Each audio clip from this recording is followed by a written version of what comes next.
There comes a moment in every life, a moment that whispers louder than 1,000 screams. Not the moment you're born, not the moment you graduate, get hired, fall in love, or break apart. No, this moment is quieter. It doesn't make headlines. It makes history that it's the moment you decide, not what you do, not what you have, but who you will be.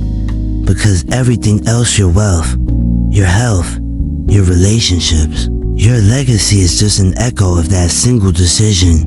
And yet, most people never make it. They float, drift, react. They inherit their identity instead of inventing it. They become a copy of expectations, a reflection of noise. Never the original author of their soul. But you're different. Or you wouldn't be listening. You felt that pull, the deep stirring. The silent scream that says there's more to you. More to life. More that must awaken. And it begins with one undeniable truth. You are not your past. You are not your pain. You are not your paycheck. You are not your parents. You are not your failures. You are not your fears. You are the architect of your becoming. Every legend you admire, Edison, who turned failure into a 1,000-step blueprint for light, Carnegie, who went from poverty in a Scottish cottage to reshaping America's steel empire, Lincoln, born in a log cabin, haunted by laws, yet determined to hold a nation together with nothing but conviction. They didn't wait for a title. They decided who they would be before the world had any reason to believe them. And belief is not blind faith. It's sight through the storm. It's vision when the facts scream otherwise. It's the inner roar that says, I decide, I declare, I become. But most people confuse identity with circumstances. They say, I'm not a morning person. I'm not disciplined. I'm not meant for success. They don't even realize those aren't facts. They're decisions dressed as habits. And habits are decisions repeated until they harden into stone. But stone can be reshaped. Mountains can move. You can choose again. Not tomorrow. Now, that right now. Wherever you are, sitting in a small room, walking alone with headphones, driving with a heavy heart, know this. You are only one decision away from the beginning of everything. Not because life will suddenly become easy, but because you will finally become undeniable. There's no fate carved in stars, no destiny sealed by bloodline, no truth higher than your power to choose. That is the gift you were born with. That is the divine fire within you, and you must guard it from the world's amnesia, because everything out there wants you to forget. They sell you distractions, they whisper comfort, they preach limitation in a polished voice. And if you're not awake, if you don't decide who you are, they will decide for you. But hear this now, no one can limit the person who has made an internal contract with destiny. No one can stop a mind that has committed to becoming the impossible, not fear, not failure, not circumstance, because once you declare who you will be truly, deeply, undeniably, the world must adjust to you. You stop chasing worth. You become the source of it. You stop waiting for signs. You become the signal. So ask yourself, not, what should I do today? But who must I become? What kind of man? What kind of woman? What kind of soul do I need to mold? Not to survive this life, but to dominate it. You were not born to merely exist. You were born to command, to create, to burn so brightly, with purpose that your name becomes a signal fire for generations to come. And that begins with the simplest, most powerful, most terrifying question you can ask. Who do I decide to be today? Because once you decide, truly decide, the universe shifts, not because of magic, but because you no longer send mixed signals. You stop broadcasting confusion and start transmitting certainty. And certainty, it attracts, it magnetizes, it moves people. circumstances, and even time itself. Napoleon Hill said, "Definiteness of purpose is the starting point of all achievement." But most walk through life aimless, vague, and diluted. They wonder why success avoids them when success was never hiding. It was simply waiting for them to be clear. That clarity is not a luxury. It is a weapon, a sword that slices through noise, doubt, and delay. Without it, your days blur into one another. Your energy scatters. Your dreams dissolve into distraction. But with clarity, everything changes. When you know who you are, you no longer need permission. When you know what you stand for, decisions make themselves. When your vision is burned into your mind like a brand into leather, no amount of failure can erase it. And yet, clarity is not given. It is forged through reflection, solitude, honesty, and fire. You must sit with yourself and ask, if I stripped away every excuse, every fear, every voice of the past, who would remain? Would you still chase approval? Would you still bow to the average? Would you still delay greatness until the timing was perfect? No. You would rise. You would speak truth even when your voice shook. You would walk into rooms not hoping to be liked, but knowing you belong. You would no longer seek validation. You would embody it. The world doesn't follow those who try. It follows those who embody. An embodiment is born the moment you stop asking, "Can I?" and start saying, "I am." Think of Walt Disney. Before the theme parks, before Mickey Mouse, before he was anyone, he was someone in his mind. He built castles long before concrete. He visualized futures others mock, but he decided clearly, and relentlessly who he would become. And the world bent to match that decision. That's what you're doing now. You're not just listening, you're remembering that beneath all the hesitation, all the distractions, all the noise, there is something primal and powerful within you. A version of you that doesn't ask for guarantees, it makes them. A version of you that doesn't beg life to be easier. It becomes stronger, sharper, unshakable, because power does not belong to the lucky. It belongs to the decided. And once you have decided, you must protect that decision with discipline. Not the kind of discipline they taught you in school, not rigid rules or punishment for failure. Real discipline is devotion to who you said you would be. Discipline is the bridge between desire and destiny. It's the fireproof thread that stitches every breakthrough to every ordinary day. It's what makes a man rise at dawn, not because he has to, but because the vision he committed to demands it. It's what pulls a woman through rejection, failure, and fatigue, not because she's superhuman, but because she knows her soul signed a contract that cannot be broken by temporary pain. You see, the world will try to seduce you into compromise. It will offer you pleasure over purpose. It will whisper, just this once, take the shortcut. Delay the work, numb the pain. But every time you choose the easy path, you betray the person you swore to become. And here's the truth no one tells you. Every decision is a vote. Every moment, you're casting ballots, not for presidents, not for politicians, but for the kind of person you are becoming. Sleeping or rise up, scroll or study, doubt or do, comfort or courage. It's not about the act, it's about who that act declares you to be. Thomas Edison, he cast 10,000 votes. Each failure, each wire, each sparkless bulb, another ballot for the man who would bring light to the world. And when others mocked him, quit on him, laughed at his process, he didn't fight back with words. He simply became the man who would not stop until it worked, because discipline is not about force. It's about alignment. When your actions match your identity, discipline becomes peace.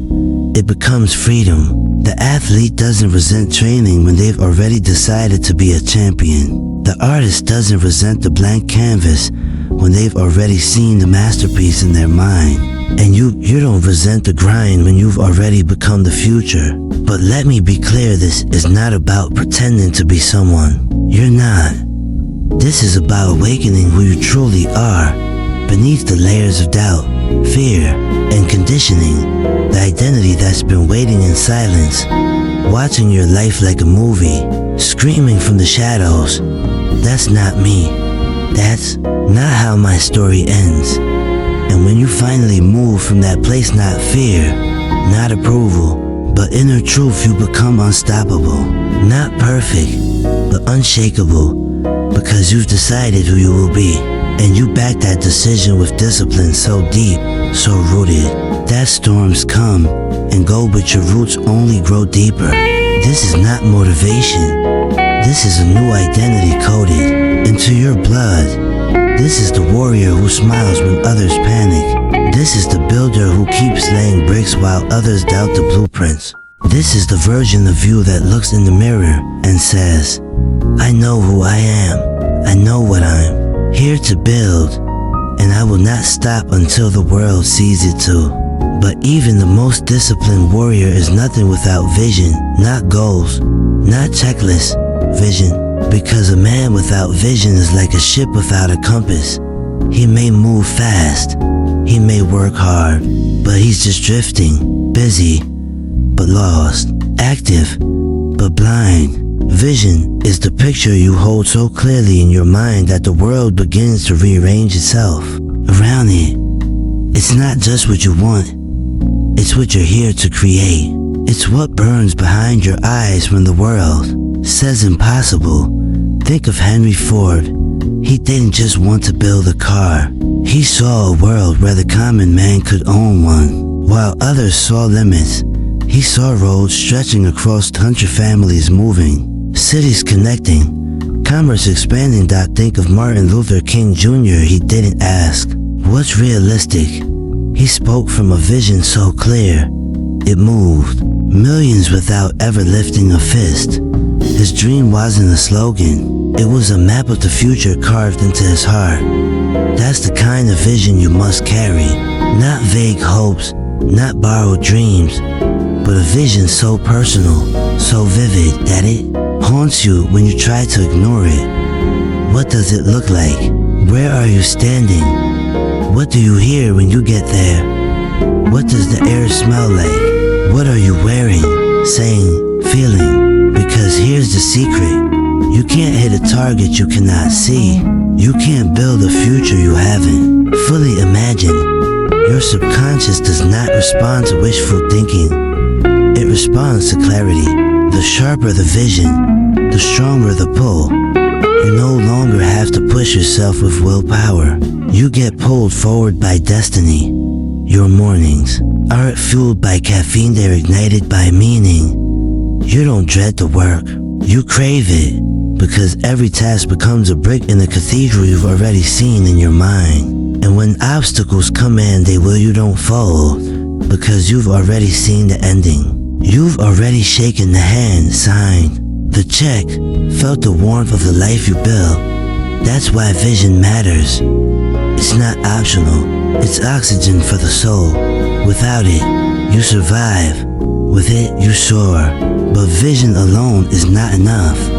A burning image without action is just a hallucination. You must become the person who doesn't just dream, but executes.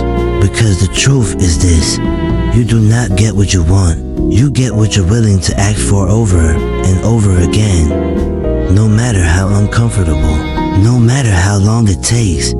Dreams without action are just sedatives. They make you feel good for a moment, then leave you empty. But action real, committed, relentless action is how you carve your name into reality. Not once, not when it's convenient, but daily, especially when it's hard. When you take action, you send a signal to the universe.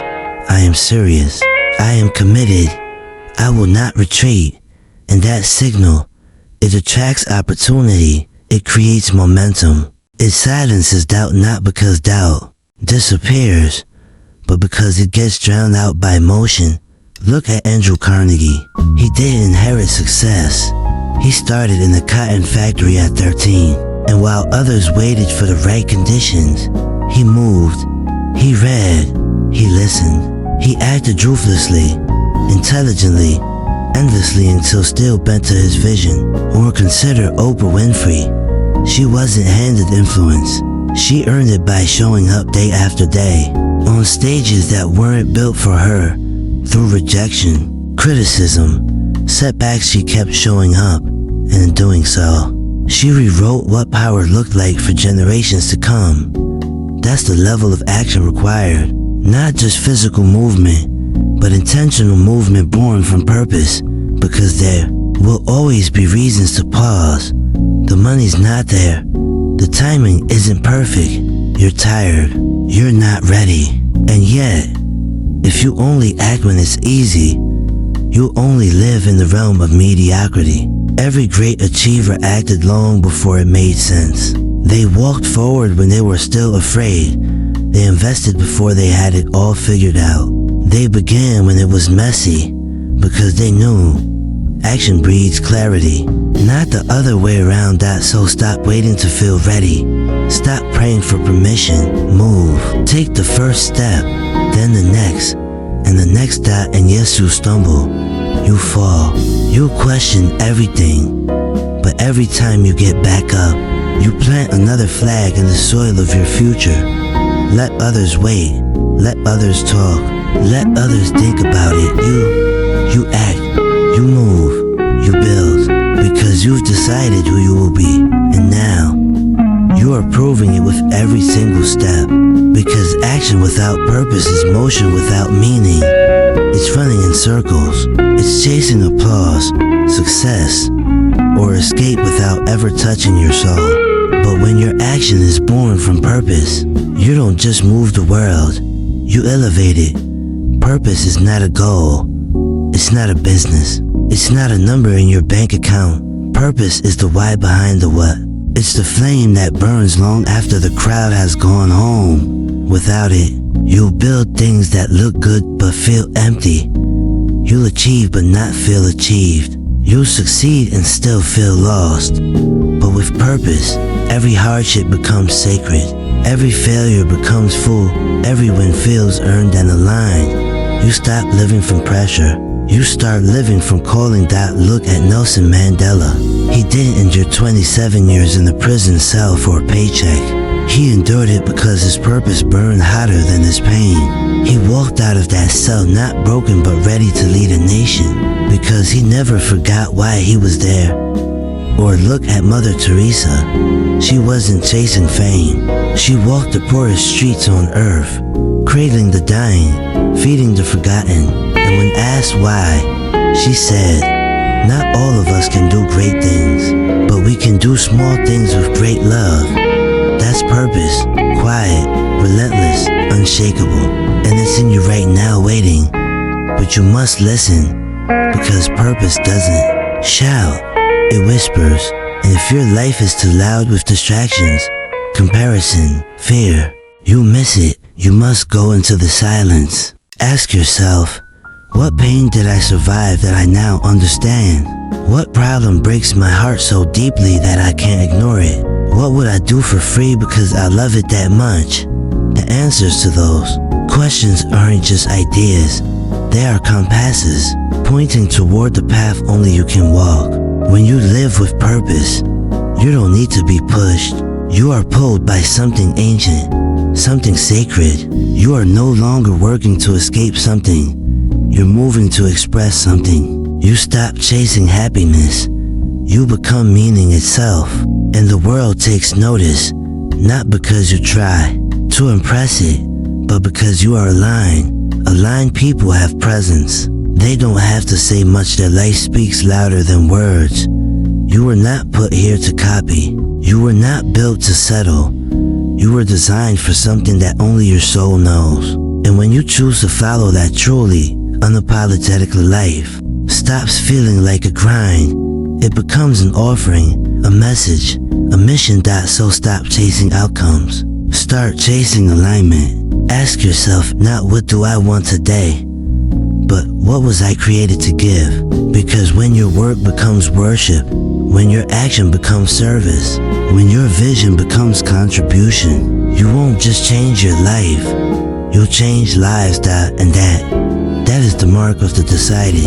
But even when you walk with purpose, even when your vision is clear, even when your discipline is sharp and your action relentless, life will test you, not once, not twice, always. You will be broken, you will be betrayed, you will cry behind closed doors. While the world thinks you're winning, you will be overlooked, underestimated, misunderstood. And in those moments, you'll be tempted to forget who you are, to forget why you started, to forget the fire that once lit the sky behind your eyes. But that's when it happens. That's when you must rise, not by force, not with bravado, but with a quiet, unshakable resilience, the kind that refuses to die.